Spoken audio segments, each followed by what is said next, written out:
आदाब नाजरीन, मैं हूं सनम एजाज और आप देख रहे हैं डिबेट विद सनम एजाज।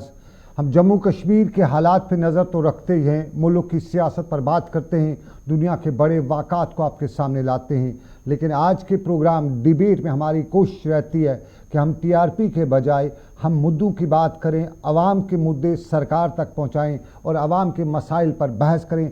हमारे जो एक्सपर्ट्स हैं उनकी राय लें, सियासतदान उस पर क्या कहते हैं उस पर अपनी वो राय दें और कुल मिला के एक मजबूत और मुस्तहकम जो बुनियादें हमारी हैं उन्हें और बनाने की कोशिश करें। कुछ दूरियां, कुछ दरारें तो हैं, लेकिन उनमें दरार और न फैलाएं बल्कि उनको नज़दीक लाएं। ये हमारा मुद्दा व मकसद रहता है आज डिबेट में। और हर डिबेट में हमारी कोशिश रहती है कि कोई चिल्लम चिल्ली करने के बजाय हम बात करने का मौका दें और हम बात करने का मौका देते हुए एक दूसरे को समझने की और सुनने की ताकत भी रखें। और यही हमारे आज के प्रोग्राम का डिबेट विद सनम का मुद्दा भी है। और आज के डिबेट में आपको नाज़रीन बताएं, अक्सर कश्मीरी के बारे में कहा जाता है, कुछ लोग नेशनल मीडिया या मेन स्ट्रीम मीडिया पे कश्मीरी की इमेज जो है वो नेगेटिव पैदा की गई है, लेकिन अक्सर कश्मीरी क्या, हम सब जानते हैं कि कश्मीरी ने हमेशा से बंदूक की मुखालफत की है। संपत प्रकाश कश्मीरी पंडित हैं, कल ही उन्होंने जब मीडिया से बात की कश्मीर में जो हालात हुए उस दौरान उन्होंने ज़बरदस्त इंकशाफ करते हुए 1947 को याद किया, जब हिंदुस्तान और पाकिस्तान का बंटवारा हुआ। तो उस बंटवारे के दौरान जब मुल्क के लगभग अक्सर हिस्सों में खून की होली खेली गई, तब जम्मू कश्मीर में या ख़ास तौर पे कश्मीर में कोई इस तरह का वाक़ा नहीं पेश आया जिससे हम कहें कि मुनाफरत हुई आपस में। और कल संपत प्रकाश ने यह भी बताया कि जब वो हालात हुए तब कश्मीर के मुसलमानों ने अपने पंडित भाइयों को तब कई तरह से अपनी मस्जिदों में, अपने घरों में जगह दी और जिस तरह से हो सका उनकी मदद की। अब ज़रा कश्मीर के हालात पर नज़र डालते। 1990 से कश्मीर में मुसल्लह शोरे जो है वो शुरू हुई और उसके बाद सरकारी दावे हैं कि 50,000 के करीब लोगों की मौत हुई है। गैर सरकारी दावे 1.5 लाख तक बताए जा रहे हैं। लेकिन इस सारे में दावे किसके कितने सही वो अलग बात, लेकिन किसको क्या मिला, दिल्ली को क्या मिला, कश्मीरी को क्या मिला।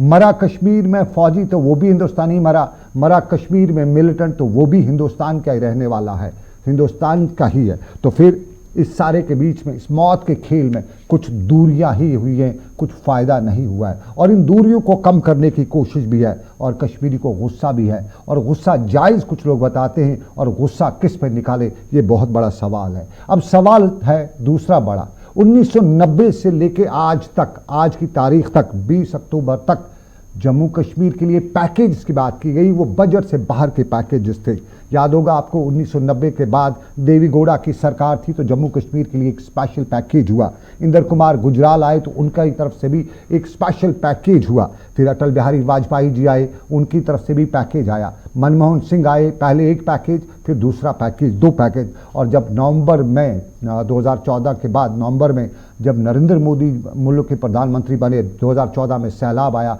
तो 80,000 करोड़ रुपए का पैकेज आया। कुल मिला के 30 अरब रुपए से ज़्यादा के पैकेज जम्मू कश्मीर में आ चुके हैं। और इस 30 अरब के पैकेज की, ये जो बजट से बाहर है, अगर उनकी बात की जाए, आम कश्मीरी की बात की जाए, तो वो उनका यही कहना है कि अगर ये पैकेज, इसकी जो रकम बताई जाती है, अगर ये वाकई आई है तो फिर खर्च की गई होती तो फिर जम्मू कश्मीर की तकदीर बदली होती, यहाँ दुनिया की सबसे खूबसूरत जगह बनी होती, यहाँ सबके पास रोज़गार होता, कोई घर से बाहर निकलता तो ऐश अशरत की ज़िंदगी गुजारने के लिए, न कि हालात का मारा दर बदर की ठोकरें खाता। और फिर सियासतदान इस पर अपनी अपनी बात करते हैं। आज के इस प्रोग्राम में हम उसी मुद्दे पे ख़ास तौर पे बात करेंगे। हम यही कहेंगे कि 15 नवंबर 2015 को वज़ीर-ए-आज़म प्रधानमंत्री ने बताया कि 80,000 करोड़ रुपए का जम्मू कश्मीर के लिए पैकेज आया है।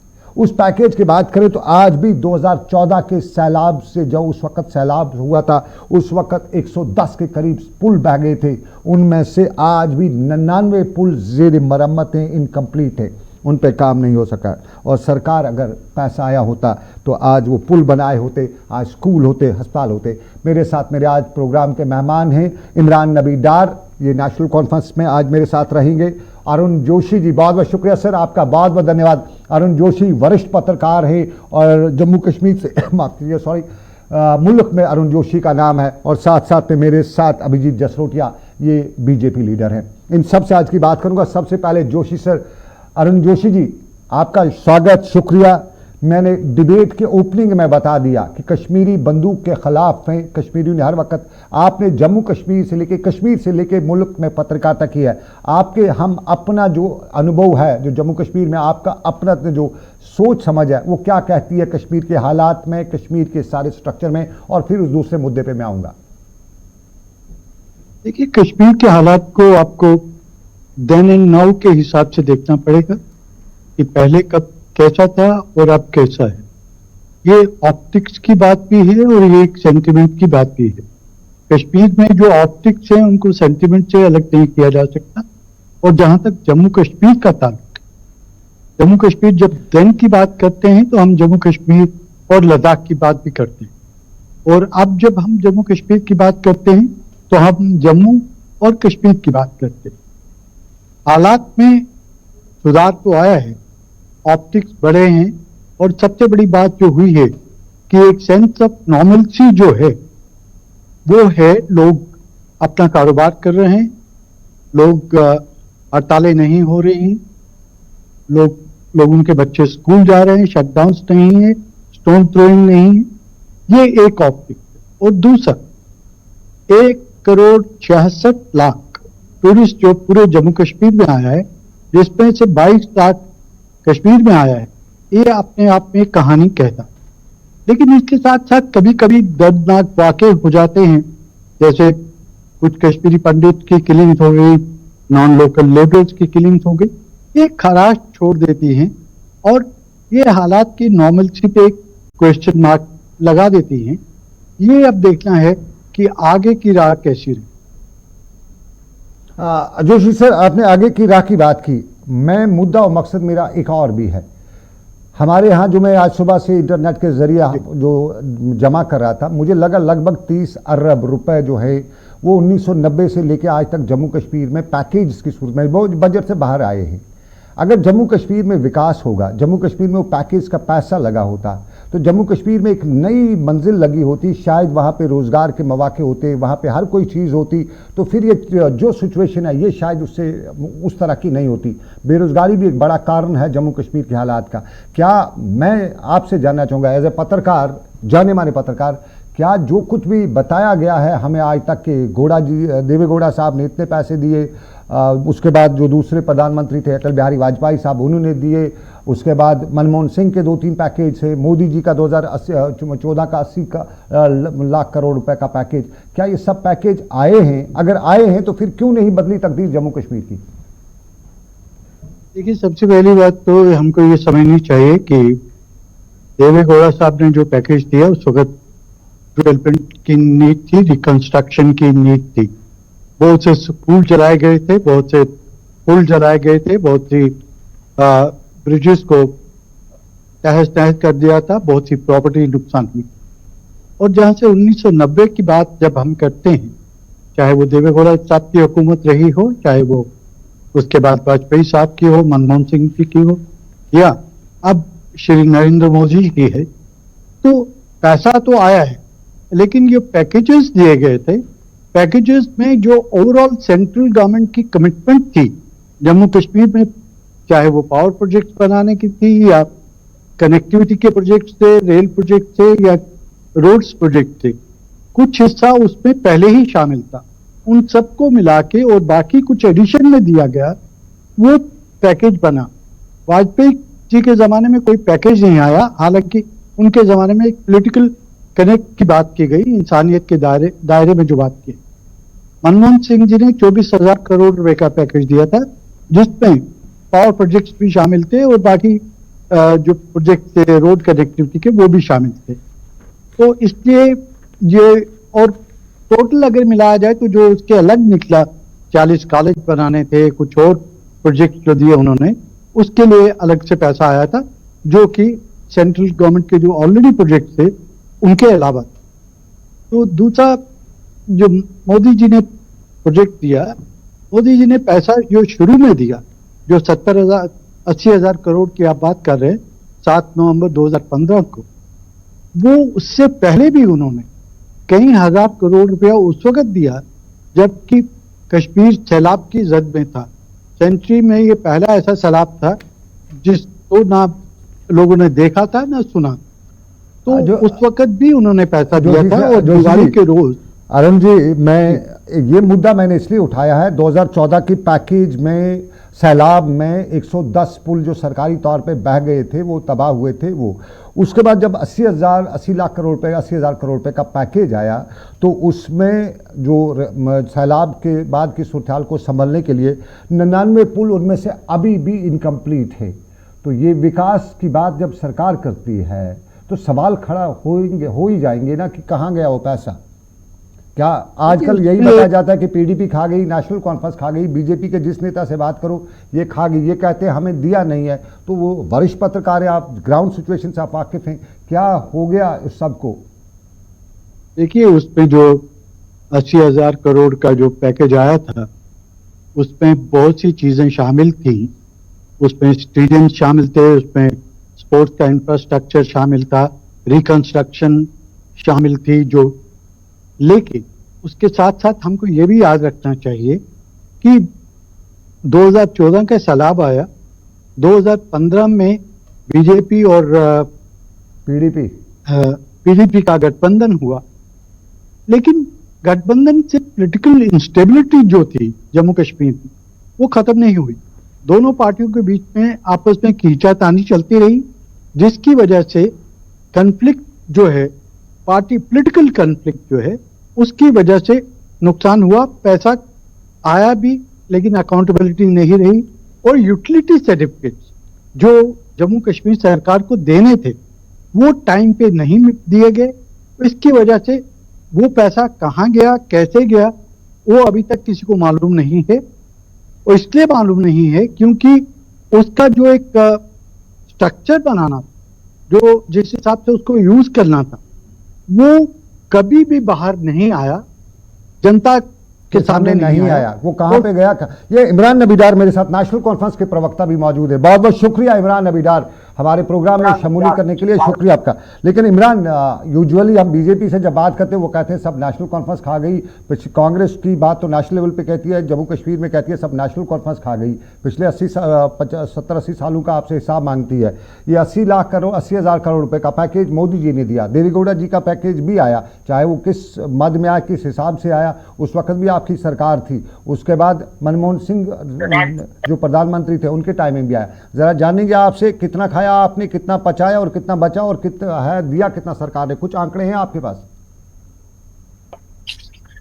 देखिए, अगर आप हम नेशनल कॉन्फ्रेंस को फॉलो करते होते तो आप ये सवाल बिल्कुल भी नहीं पूछते, क्योंकि कुछ टाइम पहले यही सवाल आपने व्हाइट पेपर जारी किया था, मैं हिंदुस्तान के बिल्कुल। अब टोके नहीं प्लीज, मुझे आपकी बात रखने दीजिए। कुछ टाइम पहले जब होम मिनिस्टर अमित शाह जी यहाँ पे आए, उनने भी यही सवाल पूछा एलिजिडली कि नेशनल कॉन्फ्रेंस ने पैसा खाया है और बाकी बहुत सारी चीजें बोली। उसका एक बाज़ाब्ता जो है हमने पूरा डिटेल नहीं, मैं बोलूंगा उसको थोड़ा कॉम्प्रहेंसिव नहीं बन पाया, बिकॉज वो 24 घंटे में हमने वो लिस्ट तैयार की और वो पूरा कॉम्प्रहेंसिव लिस्ट आपके सामने नहीं पेश कर पाया, बिकॉज टाइम उस टाइम पे कम था। लेकिन उसके बावजूद भी 7 पेजों का एक डॉक्यूमेंट जो है हमने पब्लिक डोमेन में रखा, और वो पूरा डिटेल जो भी जितने भी जब भी नेशनल कॉन्फ्रेंस की सरकारें रही हैं, नेशनल कॉन्फ्रेंस ने क्या क्या काम किए, कौन से डेवलपमेंट प्रोजेक्ट पे काम किया, चाहे जम्मू हो, कश्मीर हो, लद्दाख हो, पूरा डिटेल हमने जो है एक 7 पेज जिसको आप डोसियर बोलते हैं, वो हमने पब्लिक डोमेन और मीडिया के साथ शेयर किया। और आपने भी शायद आपने देखा नहीं है, इसीलिए आप ये सवाल कर रहे हैं। दूसरी बात, ये जो बात की जाती है, आप ये अकाउंटेबिलिटी, जैसे अभी मुझसे पहले एक बोल रहे थे कि अकाउंटेबिलिटी कहां पर है, आप हमसे अकाउंटेबिलिटी मांग रहे हैं। पिछले 8-9 साल की अकाउंटेबिलिटी आप बीजेपी से क्यों नहीं मांगते? हमने तो अपना व्हाइट पेपर इजरा किया, बीजेपी वाले हमने उनके बाद उनसे सवाल किया कि आपने जनाब अब आप व्हाइट पेपर जारी करिए ना, कि आपने क्या क्या काम किए अपनी जो दौरे हुकूमत में। अभी तो उनका डायरेक्ट हुकूमत चल रही है पिछले 4 सालों से, उससे पहले पीडीपी के साथ चल, एक सेकंड नहीं, मुझे कंप्लीट करने दीजिए।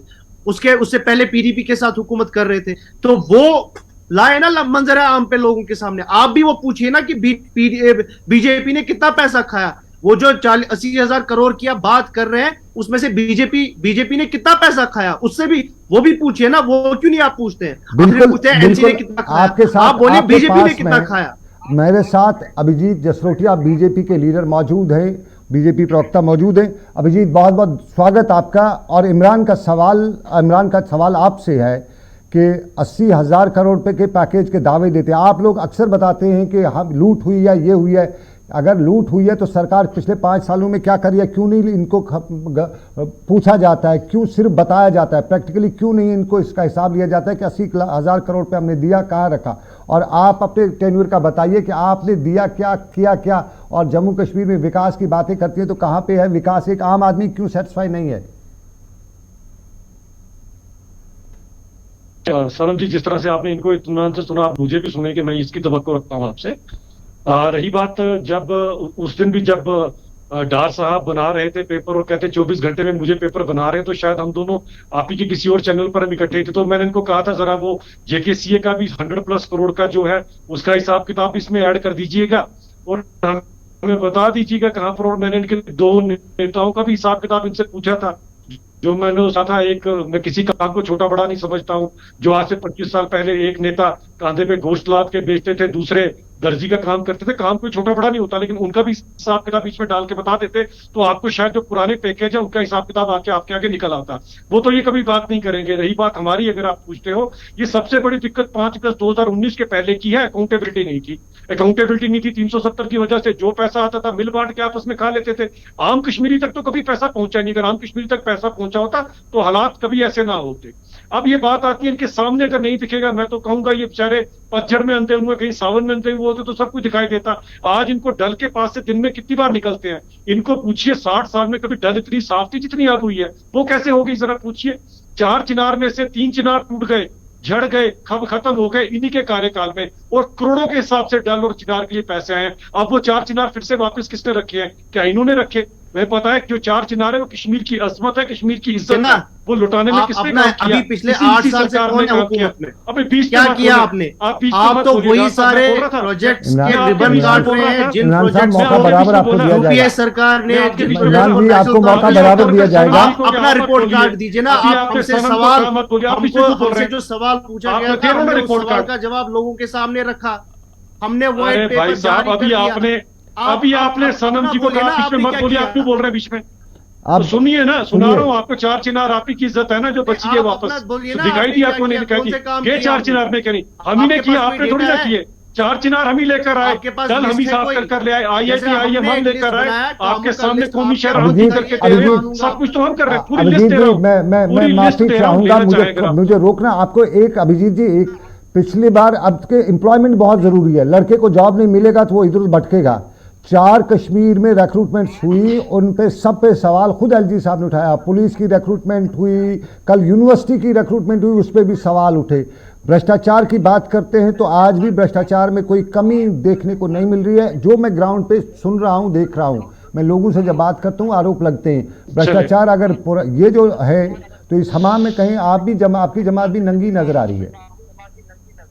सनम साहब, ऐसा है कि एक बात समझिए, ये जो आदतें पड़ रही है ना, पर ये जो स्कैम्स हुए हैं, ये आदतें आज की नहीं, आदतें बड़ी पुरानी पड़ी थी। लेकिन पुरानी आदतों में ये था कि स्कैम करने वाला भी इनका और जिसने स्कैम का फायदा पहुंचाना है वो भी इनका। दोनों साइड से इन्हीं के प्लेयर हुआ करते थे। अब ये है कि कोई अगर स्कैम हुआ उससे किसी एक को भी नौकरी भी तो बताएं, किसी एक को भी नौकरी मिली तो आप बात करें हमारे से। तो इसीलिए बात ये होती है कि पुरानी काली पेड़ों को साफ करते करते इस पुराने सिस्टम को ठीक करने में थोड़ा सा समय तो जरूर लगा, लेकिन हकदार को हक मिला। एक भी बैकडोर अपॉइंटमेंट नहीं हुई है, एक भी बैकडोर अपॉइंटमेंट जो इनके टाइम पे होती रही। और किस नौकरी का करती है नेशनल कॉन्फ्रेंस? रहबरे खेल, रहबरे ज़ारात के नाम पर जो लोगों के साथ इन्होंने एक इतना भद्दा मजाक किया। 2200 आप बताएं, किसी का पेट पलता है? 2200 में 20 साल तक लोगों ने कैसे चलाए हैं? इमरान बताएंगे, जवाब इमरान देंगे। बीच में क्यों बोलते हैं? इमरान जी बताइए। यार साहब बीच में क्यों बोलते हैं? आपके बीच में जब आपका टाइम आएगा जब बात करेंगे, हम यहाँ पे झगड़ा करने नहीं आए। इमरान जी आप बीच में क्यों बोल रहे हैं? देखिए, जो बीजेपी के हिमालयन लाइज हैं, जितना हिमालय लंबा है ना, उतने ही झूठ बीजेपी के हैं। इन्होंने 2019 में जब एब्रोगेशन हुआ तब इन्होंने बहुत बुलंदबाग दावे किए थे। इन्होंने बोला था कि हम 50,000 नौकरियां यहाँ पे फराम करेंगे। 4 साल हो गए, वो 50,000 नौकरियां कहाँ गई? आपने बोला कि हम एक रिक्रूटमेंट प्रोसेस लाएंगे, साफ और शिफाफ, कहाँ है? हर दिन आप अपने खुद की एग्जाम स्क्रैप कर रहे हैं। आप मुझे बताइए, आप लोअर रैंक ऑफिसर्स को जो है नौकरी से निकाल रहे हैं। कोई एक्शन किसी बड़े ऑफिसर पे हुआ, किसी बड़े ब्यूरोक्रेट पे हुआ जो आईएएस हो, आईपीएस हो? आप मुझे बताइए, छोटे मुलाजिमों को आप निकाल रहे हैं, उनको आप हक भी नहीं दे रहे हैं वो कोर्ट में जाएं। अगर यहां पर तो आप खुद जज भी बन रहे हैं, खुद वकील भी बन रहे हैं,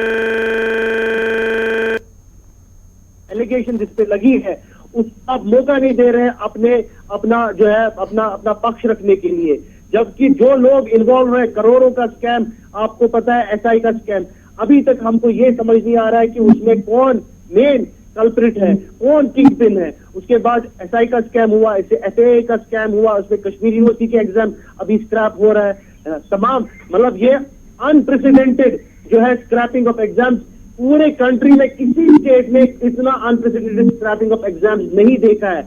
हम मानते हैं कि आप चाहते हैं कि करप्शन को खत्म करना, मगर आप जो है तरीके के एग्जाम उठाए जा रहे हैं वो सरासर मुझे लगता है बायस है, वो सरासर एक जो है कम्युनिटी को इमरान जी आपकी बात हमने सुनी। मैं अरुण जोशी जी मेरे बहुत ही रेस्पेक्टेबल है, मेरे लिए उस्ताद हैं, उनसे मैं लास्ट कमेंट, क्लोजिंग कमेंट आज उन्हीं से लेना चाहूँगा।